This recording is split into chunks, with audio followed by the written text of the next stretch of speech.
नमस्कार साथियों, बंटी क्लासेस में आप सभी का स्वागत है। साथियों, आज की क्लास में हम बात करने वाले हैं डीएलएड में बिना पढ़े कैसे पास हों। तो काफी स्टूडेंट का सवाल, ये क्वेश्चन रहा है मुझसे, काफी बार रहा है, पिछली वर्ष भी रहा था। सोचा इस पे एक वीडियो बना ही देता हूं आपके लिए। तो बोले सर कि मैं कुछ नहीं पढ़ा है, सर कैसे पढ़ा है, कोई भी कारण या किसी भी मजबूरी कारण आप कुछ नहीं पढ़ पाए तो आप कैसे पास होंगे। आप डीएलएड का एग्जाम देने जा रहे हैं लेकिन आप पे कुछ नहीं आता है, लेकिन आपको पास होना है, तो आप कैसे पास होंगे। तो इस पे आज की वीडियो, इसी टॉपिक पे आज हम बात करेंगे संपूर्ण क्लास में। तो बस आपको इस वीडियो को लास्ट तक देखना है और इस वीडियो को लाइक कर देना है, लाइक नहीं किया है तो, और चैनल को सब्सक्राइब जरूर कर देना भाई यार। चैनल को सब्सक्राइब करके ही जाना है यदि आप मेरे चैनल पे पहली बार आए हैं तो। अभी तक सब्सक्राइब नहीं किया तो सब्सक्राइब कर लो, ठीक है। फटाफट जल्दी करो और कमेंट करके जरूर बताना जी आपकी क्लास, आपको जो आज की क्लास है वो कैसी लगी, ठीक है। कमेंट जब भी करना लास्ट में, जब आप वीडियो को फुल वॉच कर लो। तो चलिए मैं आपको इस क्वेश्चन ज्यादातर पूछा गया है, पिछली वर्ष भी पूछा गया है समूह, इस वर्ष भी पूछ रहे हैं कुछ स्टूडेंट। तो डीएलएड में बिना पढ़े कैसे पास होंगे। तो डीएलएड में बिना पढ़े पास होने का एक ही तरीका है जो मैं आपको बताने वाला हूं। उससे पहले मैं आपको कुछ बता देता हूं इंपॉर्टेंट वगैरह। तो विद्यार्थी की जो समस्या है, विद्यार्थी की कुछ गलतियां हैं, विद्यार्थी गलतियां क्या करता है, जो समस्या है विद्यार्थी की वो बता देता हूं मैं आपको। तो विद्यार्थी का जो पहली समस्या है वो है कॉपी में उत्तर। विद्यार्थियों की समस्या के बारे में बात कर रहा हूं मैं। तो कॉपी में उत्तर लिखने का सही तरीका नहीं मालूम। ज्यादातर स्टूडेंट को तो यही नहीं पता है कि कॉपी में उत्तर कैसे लिखते हैं। आपको पता है, आपको भी नहीं पता है, मुझे पता है। तो कॉपी में उत्तर लिखने का सही तरीका नहीं मालूम। काफी स्टूडेंट का सवाल, ये क्वेश्चन रहा है कि सर कॉपी में उत्तर कैसे लिखते हैं। तो कॉपी में उत्तर लिखने का सही तरीका किसी को नहीं मालूम है। दूसरा जो समस्या है वो सीरीज बुक समझ नहीं आती है। आपने डीएलएड की तैयारी, यानी आप एमपी से डीएलएड कर रहे हैं, कहीं से भी डीएलएड कर रहे हैं, आपने सीरीज बुक खरीद ली। एमपी से डीएलएड कर रहे स्टूडेंट, जो एमपी से डीएलएड करने वाले हैं, उन्होंने सीरीज बुक तो खरीद ली, लेकिन उनको समझ ही नहीं आ रहा है कि सीरीज में ये क्वेश्चन कहाँ से आया, ये क्वेश्चन कैसे, उसका उत्तर समझ नहीं आता है। तो आपको क्या करना है ये भी मैं आपको बताऊंगा। सीरीज बुक समझ नहीं आती। तीसरा प्रश्न आपका, प्रश्नों का उत्तर याद नहीं होता। प्रश्न का उत्तर ही याद नहीं होता है आपको।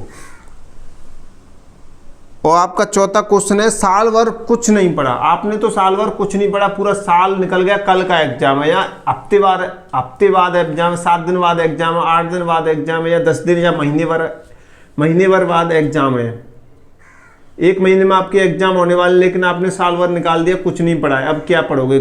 कल का एग्जाम है, मान लीजिए आपका कल का एग्जाम है, आपने कुछ नहीं पढ़ा, तो कैसे पास होंगे। तो ये थी आपकी समस्याएं, ज्यादातर स्टूडेंट की ये मेन कॉमन समस्याएं जो ज्यादातर रहती हैं। आगे बढ़ते हुए हम बात करें एग्जाम देते समय गलतियां। आप जब पेपर लिखते हैं, एग्जाम देने जाते हैं, तो गलतियां क्या क्या करते हैं आप उनको एक बार देखिए। जो मैंने पॉइंट लिख रखे हैं, काफी स्टूडेंट की गलतियां, ये समस्या होती है। आप एग्जाम देने तो चले जाते हैं, लेकिन आपको पता ही नहीं है कि क्या करना है एग्जाम देने से पहले। आप 10-5 मिनट एग्जाम हॉल में क्यों बैठते हैं, 10-5 मिनट बैठते हैं ना। तो देखिए कैसे बैठते हैं। निर्देशों को सही से ना पढ़ना।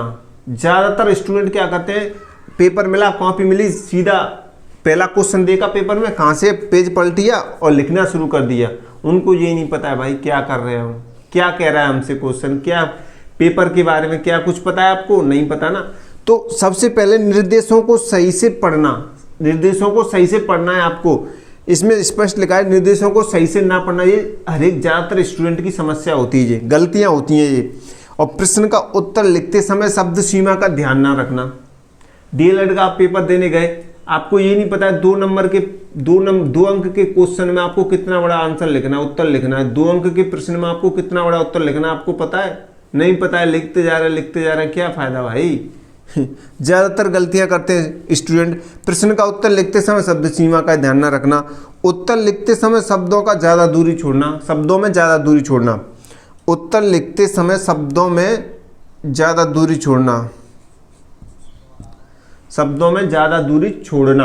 तो कैसे, अब हमने आंसर लिख रहे हैं, आप समझिए बात को। आंसर लिख रहे हैं, एक शब्द जी लिख दिया, मान लो हमने ये लिख दिया, एक शब्द यहाँ लिख दिया और दूसरा शब्द यहाँ लिख दिया, तो ये क्या है भाई, इतनी दूरी क्यों छोड़ते हैं। कॉपी जल्दी भरने के लिए कि एक पेपर में कॉपी फुल भरना। काफ़ी लोग कहते हैं कॉपी फुल भर देते हैं, तो एक शब्द यहाँ लिख दिया, एक यहाँ लिख दिया, एक यहाँ लिख दिया। ऐसे क्या होता है भाई, कुछ नहीं होता है ऐसे। ये गलतियां मत किया करो भाई, गलतियां तो करनी नहीं है। मैं आपको समझा रहा हूँ, पहले पॉइंट टू पॉइंट समझिए। आप इस वीडियो को फुल वॉच कीजिए, ठीक है। अभी तक लाइक नहीं किया तो लाइक कर दो यार।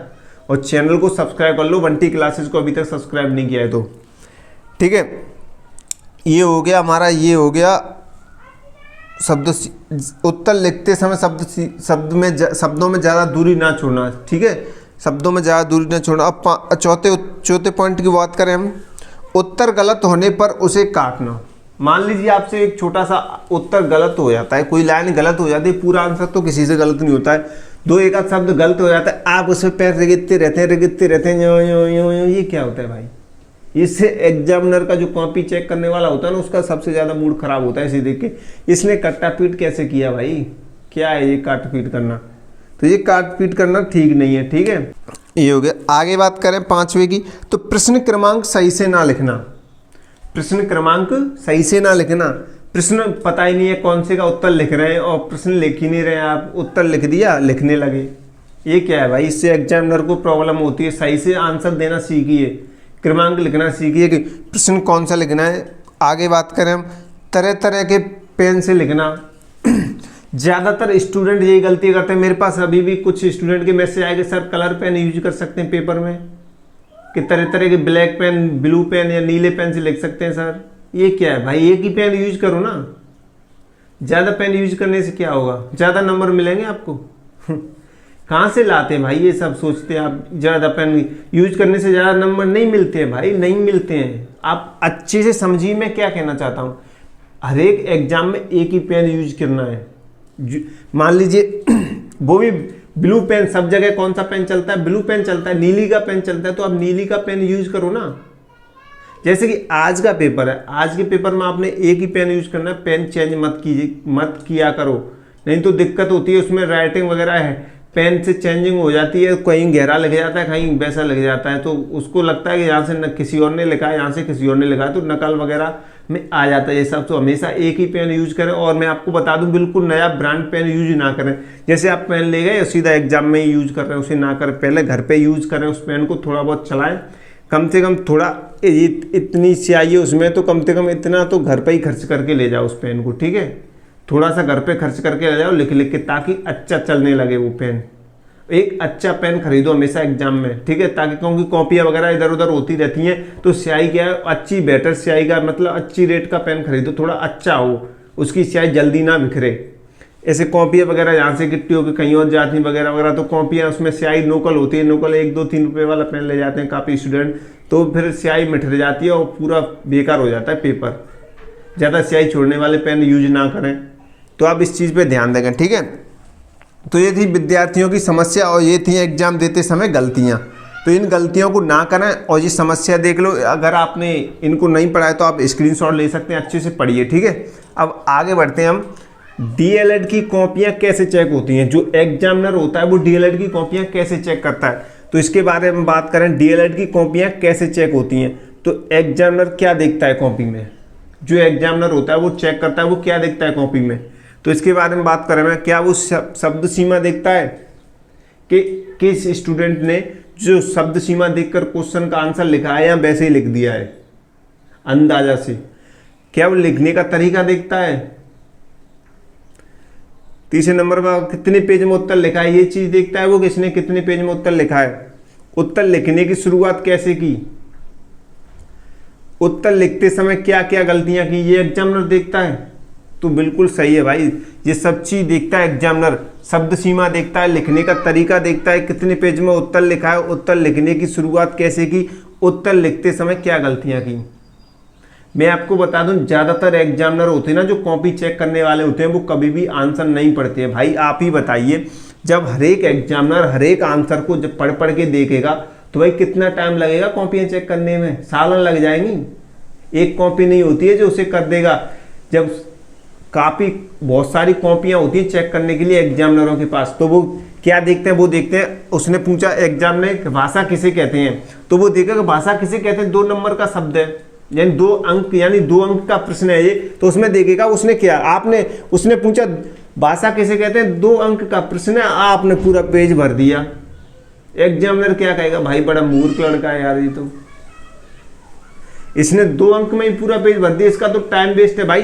अब जो पूरा पेज भरा है आपने 2 अंक यानी 30 वर्ष लिखने जा रहे हैं, 30 शब्द, 30 शब्द में हो जाएगा। 2 अंक का प्रश्न ज़्यादातर डीएलएड में बस 30 शब्द में ही पूछा जाएगा 2 अंक का प्रश्न। और 2 अंक के प्रश्न वो आपने लिख दिए 150-250 शब्द कि भाई कॉपी भरनी है। मैं तो भाई कॉपी भरने से क्या होगा, 2 अंक में ही कॉपी भर दोगे। 2 अंक में भी वो आपने कॉपी भर दिया, क्या मिलेगा आपको उसमें? 2 अंक से ज़्यादा मिल जाएंगे। तो फालतू में कॉपी ना भरें। वर्ड यानी शब्द सीमा का ध्यान रखते हुए कॉपी भरें। बात करें आगे दूसरे में लिखने का सही तरीका, लिखने का तरीका। तो अगर मैं बात कर रहा हूँ डीएलएड में बिना पढ़े कैसे पास हो, या वो आपने पढ़ लिया हो या ना पढ़ा हो, उन सभी के बारे में जो सभी देखें। जिन्होंने याद कर लिया है तो अच्छी बात है, उनका तरीका देखिए, और जिन्होंने कुछ नहीं याद किया है वो भी देखिए उनको कैसे लिखना है। मैं आपको बता रहा हूँ, आप समझिए सब चीज़ को, ठीक है। लिखने का तरीका, तो लिखने का एकदम सटीक, एकदम अच्छा तरीका होना चाहिए, अच्छी हैंड राइटिंग में होना चाहिए, अच्छे से लिखो। आप उसने पूछा भाषा किसे कहते हैं, तो बिल्कुल हाँ भाषा इसे कहते हैं वगैरह वगैरह, मतलब अच्छे से लिखिए और शब्दों को दूरी मत छोड़िए। एक शब्द जहाँ लिख दिया तो एक शब्द जहाँ मत लिखिए कॉपी भरने के चक्कर में। अच्छे से लिखिए, मतलब ज़्यादा जैसे ये लिखा है तो मतलब थोड़ा सा गैप होना चाहिए बस, एक शब्द से दूसरे शब्द में ज़्यादा गैप ना छोड़े। यहाँ लिख दिया फिर यहाँ लिख दिया फिर वहाँ लिख दिया, ऐसे कोई नहीं लिखता भाई। ऐसे लिखते हैं ना वो बकवास, सब बेकार होता है। ज़्यादा गैप ना छोड़े, अच्छे से लिखें, अच्छी सी हैंड राइटिंग में अच्छे से लिख दिए, कोई दिक्कत नहीं है। जल्दबाजी ना करें आंसर लिखने, पहले प्रश्न को समझिए, प्रश्न क्या कहना चाहता है, और उसके अंक देखिए कि प्रश्न के पीछे कितने अंक लिखे हैं। 2 अंक का है, 4 अंक का है, 3 अंक का है, 5 अंक का है, 10 अंक का है। पहले आप क्वेश्चन को देखिए कितने अंक का है और क्वेश्चन क्या पूछ रहा है हमसे, क्या कह रहा है, तब उसका आंसर लिखिए अच्छे से, ठीक है। लिखने का सही तरीका तो ये है। कितने पेज में उत्तर लिखा है, तो कितने पेज में उत्तर लिखा है ये देखता है, एग्जामिनर देखता है। उसने मान लीजिए आपको 10 अंक का प्रश्न पूछा गया है डीएलएड के अंदर, तो वो देखेगा ना कि एग्जामिनर देखेगा कितने पेज में इसने 10 अंक का प्रश्न लिखा है। आप 10 अंक का पूछ रहे हैं, आपने लिख दिया 4-5 लाइन में, तो ये गलत है भाई। एग्जामिनर देखेगा भाई उसने 10 अंक का कम से कम 10 अंक के प्रश्न में आपको मतलब कम से कम 200 से 250 वर्ड यानी 200 से 250 शब्द तो लिखने चाहिए ना, कम से कम 150 तो होने चाहिए। तो 150 शब्दों में लगभग 2-3 पेज तो आपके भरने चाहिए ना। 2-3 पेज आप भरोगे तो वो चेक करेगा तो उसे खुशी मिलेगी, हाँ ठीक है भाई। वो पढ़ेगा नहीं, एग्जामिनर कभी भी ज़्यादातर आंसर नहीं पढ़ता है, बस थोड़ा सा पढ़ेगा, उसको चेक कर देगा भाई सही लिखा है इसने। तो अच्छे से लिखिए, अच्छे से पढ़िए, कॉपी उसको देखिए, ठीक है। अब आगे बात करें उत्तर लिखने की शुरुआत कैसे करें।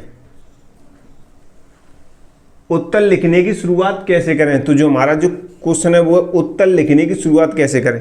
तो मान लीजिए ये प्रश्न आपने यहाँ पे आपने प्रश्न लिख दिया, जैसे कि आप पहले प्रश्न लिखने का सही तरीका लिखिए।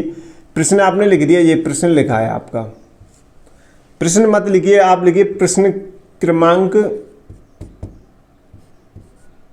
4 का उत्तर, ये बीच में लिखिए। जैसे ये पेज हो गया, मैं इसका कॉपी लिखने का तरीका भी आपको बताऊंगा मैं, ठीक है। अभी मैं बता रहा हूँ डीएलएड में बिना पढ़े पास होने का तरीका बता रहा हूँ, आपको कॉपी लिखने का तरीका भी बताऊंगा आगे की वीडियो में, ठीक है। आप चैनल को सब्सक्राइब कर देना, ठीक है।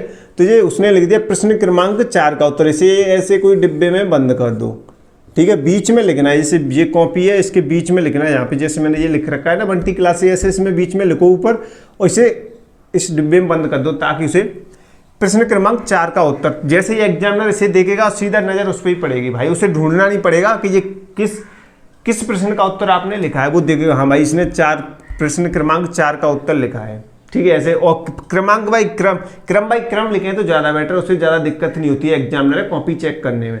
जैसे आपने 1 लिखा, फिर 2 लिखा, फिर 3 लिखा, ऐसे लिखे कोई, फिर आप ज़्यादातर स्टूडेंट क्या करते हैं, उसने 4 लिख दिया, उसके बाद 10 लिख दिया, फिर उसके बाद 7 लिख दिया, 8 लिख दिया, तो क्रम को तोड़ देते हैं। उसमें एग्जामिनर इधर आएगा, कभी इधर आएगा, इधर पेज पलटेगा, उधर पेज पलटेगा, भाई एग्जामिनर का दिमाग खराब हो जाता है और वो नंबर 0 रख देता है भाई। किसी का आंसर सही नहीं होता था, आंसर सही है तो ठीक है, लेकिन उसका क्रम सही नहीं है और आंसर भी सही नहीं है, तो भाई तू जा, उसको तो फेल ही होना है, फिर उसे कोई नहीं रोक सकता, ठीक है।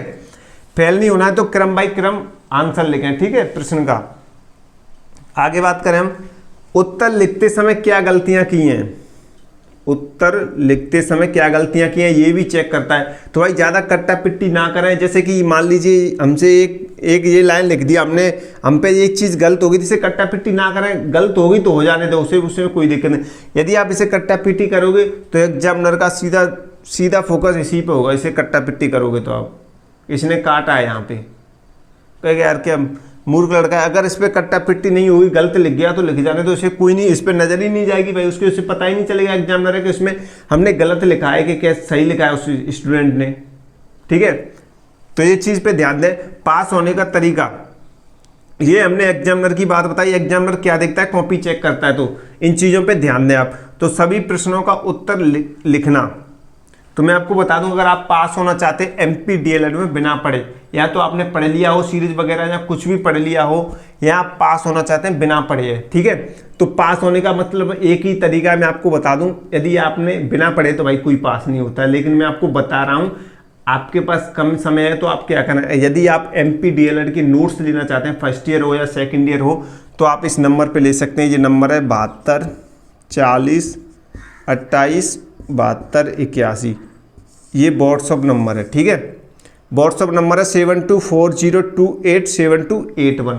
इस पर आप मैसेज कीजिएगा सर मुझे फर्स्ट ईयर के नोट्स लेने हैं, सर मुझे सेकंड ईयर के नोट्स लेने हैं, और टेलीग्राम चैनल में ज्वाइन हो जाइए। उसका लिंक डिस्क्रिप्शन में मिल जाएगा आपको वीडियो के नीचे, और इंस्टाग्राम पर भी फॉलो कर सकते हैं। व्हाट्सअप का भी लिंक मिल जाएगा, व्हाट्सअप चैनल में भी आप फॉलो कर सकते हैं, ठीक है। तो जल्दी करें। ये नोट्स लेने के लिए ये नंबर है, आप ले सकते हैं। अच्छे नोट्स मिलेंगे आपको, प्रिंटेड नोट्स है हमारे पास, हैंड राइटिंग वाले नोट्स नहीं है, प्रिंटेड नोट्स हैं, अच्छे नोट्स हैं, जो इंपॉर्टेंट क्वेश्चन आंसर मिलेंगे आपको नोट्स के अंदर, जो हमने खुद बनाए हैं, ठीक है। इसी साल बनाए, 2024 में नोट्स बनाए हमने, और प्रिंटेड नोट्स हैं, अच्छे नोट्स हैं, ठीक है। चलिए आगे बढ़ते हुए, पास होने का तरीका। तो सभी प्रश्नों का उत्तर लिखना। तो सभी प्रश्नों का उत्तर कैसे, आपने सभी प्रश्नों के उत्तर देने हैं, ठीक है। एक भी प्रश्न नहीं छोड़ना है। मान लीजिए आपने एक प्रश्न छोड़ दिया, तो भाई उसमें आप पे मान लो आंसर नहीं आ रहा है एक प्रश्न का, जैसे कि बाल्यावस्था की आयु मानी जाती है, ये क्वेश्चन पूछा उसने, बाल्यावस्था की आयु मानी जाती है, लेकिन आप पे इसका आंसर नहीं आ रहा है, उत्तर नहीं आ रहा है। यदि आप इसे छोड़ के आओगे तो आपको क्या उसमें उत्तर नंबर मिलेगा? नहीं मिलेगा भाई। अगर आप खाली छोड़ के आओगे उस प्रश्न को, तो आपको 0 तो वैसे ही मिल रहा है।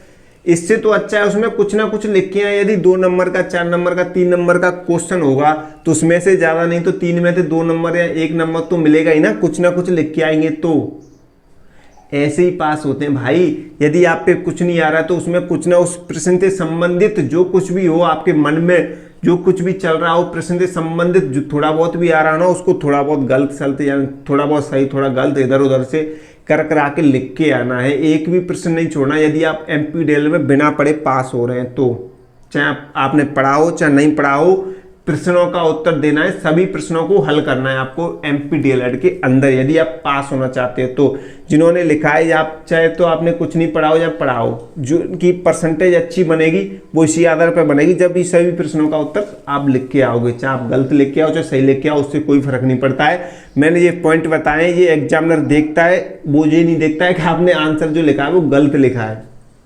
ऐसा तो नहीं हो सकता एक पेपर में आप पे एक भी आंसर ना आए, 2-4 आंसर तो आएंगे ना। तो एग्जामिनर उन्हीं को देख लेगा बच्चे पे आ रहा है। वो सबसे ज़्यादा ये देखेगा कि भाई बच्चे पे कुछ नहीं आ रहा है, फिर भी उसने एक आंसर दिया है, अच्छे से दिया है, तो उसे कोई नहीं फेल करेगा भाई, ठीक है। वो आपको नंबर देगा, आपके क्वेश्चन को चेक करेगा, वो आपको नंबर देगा, ठीक है। तो आगे हम बात करें क्रम से उत्तर लिखना। क्रम से उत्तर लिखना वो मैंने आपको बता दिया, पहले फर्स्ट लिखें, फिर सेकंड लिखें, फिर थर्ड लिखें, ऐसे लिखें ज़्यादा बेटर रहता है। और प्रश्न क्रमांक 4 का उत्तर, ऐसे प्रश्न क्रमांक 1 का उत्तर लिख दिया हमने, फिर प्रश्न क्रमांक, जैसे ये प्रश्न लिख दिया उसके बाद 2-3 लाइन छोड़ेंगे, 4-5 लाइन छोड़िए मैं कहूँगा।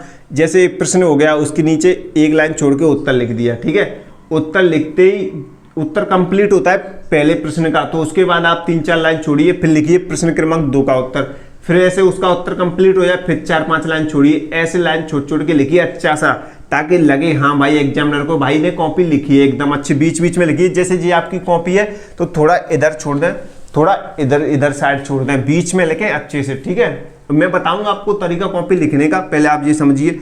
तीसरे पॉइंट बना के लिखें। आप पे कुछ नहीं आ रहा है तो पॉइंट बनाइए, पॉइंट बनाइए, पॉइंट बना कर लिखिए। पॉइंट बना के लिखेंगे ना तो एग्जामिनर ज़्यादा खुश होता है। पॉइंट बनाइए, छोटे छोटे पॉइंट बना के लिखिए। जैसे उसने उत्तर पूरा लिख देते ना, बहुत सारे स्टूडेंट लिखते जा रहे हैं, वो तो ठीक ठाक है, लेकिन जब आप पॉइंट बना के लिखोगे ना वो ज़्यादा अच्छा रहेगा। एग्जामिनर को भी खुशी मिलेगी, आपको अच्छे नंबर मिलेंगे जब आप पॉइंट बना के लिखते हैं। तो कॉपी को ज़्यादा खाली ना छोड़ें। स्टूडेंट बोलते हैं भाई एक लाइन में उत्तर दे दिया प्रश्नों का, फिर कहते हैं भाई कॉपी ज़्यादा खाली रह गई, तो भाई ज़्यादा कॉपी खाली ना छोड़े, मैं कहूँगा भाई कॉपी उसी हिसाब से बनाई गई है कि उसमें 70 अंक का पेपर होगा, 70 नंबर का, तो कॉपी उसी हिसाब से बनाई जाती है। एग्जाम जो बोर्ड है वो पागल नहीं है, वो सब समझदार होते हैं, सब लोग जो MP बोर्ड में बैठे हैं, जो DLED की जो परीक्षा लेते हैं, वो कॉपी उसी हिसाब से बताते हैं। उनको पता है जी सभी प्रश्न क्या क्या अंक के आए, तो कितने कितने शब्द लिखने हैं इसमें, तो कहाँ तक कॉपी भरेगी, ठीक है। तो कॉपी उसी हिसाब से ज़्यादा खाली ना छोड़ें। जैसे 22 पेज की कॉपी है तो लगभग 18-19 पेज तो भर के ही आए आप MP DLED के अंदर, ठीक है। तो ऐसे भर के आवे, और ये चीज़ें तो इन चीज़ों को जो विद्यार्थी की जो समस्या है वो मैंने आपको बता दी है, इनको आप देख लें। और जो निर्देश हैं वो एग्जाम देते समय जो गलतियां करते हैं वो आप देख सकते हैं, ये गलतियां ना करें, ठीक है। जो मैंने आपको बता दी हैं, जो सही निर्देशों का सही से ना पढ़ना, तो मैं आपको बता दूँ एग्जाम देने से पहले पेपर पर जो निर्देश होते हैं ना उनको पहले सही से पढ़िए, ठीक है। प्रश्नों का उत्तर लिखते समय शब्द सीमा का ध्यान रखना है आपको, ये चीज़ मैं आपको बता दिया है, अच्छे से करना है, ठीक है जी। मैंने यहाँ पे बता दिया, ये गलतियाँ करते हैं, लेकिन यहाँ पे ये मैंने बता दिया, यहाँ पे ऐसे करना है। DLED में बिना पढ़े कैसे पास होंगे, तो इसका ये आंसर है, आपको अच्छे से पास होना है, ठीक है। जो पढ़े हैं, जिन्होंने थोड़ा बहुत भी पढ़ा है वो भी पास होंगे, जिन्होंने बिल्कुल नहीं पढ़ा है वो भी पास होंगे। बस सभी प्रश्नों का उत्तर दीजिए, जिन पे कुछ नहीं आ रहा है वो भी दीजिए। और एक भी मैंने बताया आपको, एक भी क्वेश्चन खाली छोड़ेगा तो उसमें 0 मिलेगा, लेकिन थोड़ा बहुत लिख के आओगे तो उसमें 1, 2, 3 नंबर तो मिलेंगे। 3 का है तो 1, 2 नंबर मिलेगा, 4, 5 का है तो 3, 4 नंबर तो मिल ही जाएंगे आपको। जैसे कि 1, 2 नंबर कम मिल जाएगा तो कोई दिक्कत नहीं है, लेकिन आप उस क्वेश्चन को खाली छोड़ के आओगे तो 0 से तो अच्छा ही है ना, आपको 0 मिलेगा, उससे तो अच्छा ही है। उसमें कुछ ना कुछ लिख के आओ ताकि हमें नंबर मिले, ठीक है। अच्छे से लिखें। और कॉपी लिखने का तरीका मैं आपको बताऊंगा। जिन स्टूडेंट के पास टाइम कम है, वो नोट्स लेना चाहते हैं, तो आप इस नंबर पे हमें व्हाट्सअप कर सकते हैं, हमारा टेलीग्राम चैनल ज्वाइन कर लो, उनको नोट्स मिल जाएंगे अच्छे से इंपॉर्टेंट क्वेश्चन आंसर, क्योंकि सीरीज बुक आप पढ़ नहीं सकते अभी भी, आपके पास टाइम कम है। और 1 महीने के अंदर आप पूरा सिलेबस कैसे कंप्लीट करें उसके ऊपर मैं एक वीडियो ऑलरेडी बना चुका हूँ, आप मेरे चैनल पर जाके देख सकते हैं, ठीक है। DLED में बिना पढ़े कैसे पास होंगे। तो ये रात आपके, मुझे उम्मीद है आपको पूरी क्लास आज की समझ आ गई होगी। तो अभी तक आपने बंटी क्लासेस यूट्यूब चैनल को सब्सक्राइब नहीं किया तो सब्सक्राइब कर दो जल्दी प्लीज़, आप हमें सपोर्ट कीजिए। ये हमारा न्यू यूट्यूब चैनल है, पुराने यूट्यूब चैनल में थोड़ी प्रॉब्लम से आ गई थी, इसलिए हमने एक न्यू यूट्यूब चैनल क्रिएट किया है। तो मुझे उम्मीद है आप सब कुछ समझ में आ गया होगा, नहीं आ गया हो तो मुझे अभी आप कमेंट करना, अभी जस्ट कमेंट करो कि आपको ये आज की क्लास कैसी लगी, ठीक है। तो जल्दी कमेंट करो, वीडियो को फुल वॉच करके, जिन लोगों ने फुल वॉच किए वीडियो उनके लिए बहुत बहुत धन्यवाद, ठीक है। आपको ये सब कुछ समझ में आ गया होगा। सो गाइस मिलते हैं अगली नई क्लास में, तब तक के लिए धन्यवाद।